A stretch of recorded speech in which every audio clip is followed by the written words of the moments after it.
Good day, my good people.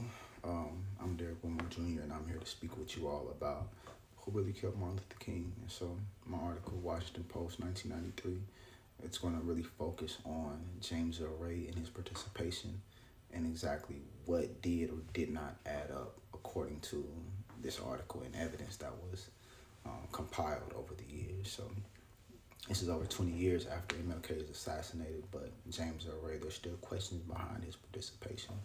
Specifically, how there were unknown fingerprints on the rifle that supposedly killed Martin Luther King. We have no fingerprints in the room. We have James Earl Ray, mock trial, HBO, that proved he was innocent. And then Jesse Jackson, he also talks about how the FBI could have had a plot to kill King. So there was a number of different issues that were stated in the article.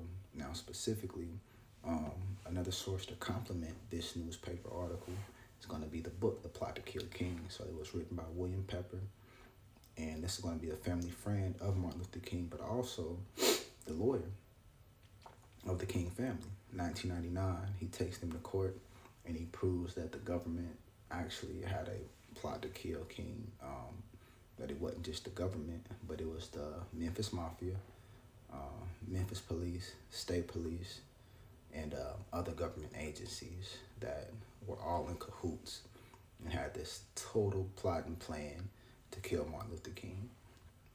James Earl Ray ended up not being the shooter. The shooter ended up being Earl Clark of the Memphis Police Department. There were two snipers, and two lookout, on top of that, according to the book, The Plot to Kill King, when King got to the hospital, now this is a transcript that was documented and through an interview, one of the nurses, according to The Plot to Kill King, stated that once King got to the hospital, they kicked everybody out, and there were men in black suits, went into his room, spit on him, called him the N-word, and took the tubes out of his mouth and suffocated him. Now that was her story, according to, once again, The Plot to Kill King. And there was also a number of different preachers who played a pivotal role in giving intel to the government, so that they had this specific information on MLK, and they could put their plan together to make this assassination come to life. So preachers like Billy Kyles, Reverend Kyles, Jesse Jackson. There's a picture of Jesse Jackson, MLK, Ralph Abernathy, Jose Williams speaking on the balcony, and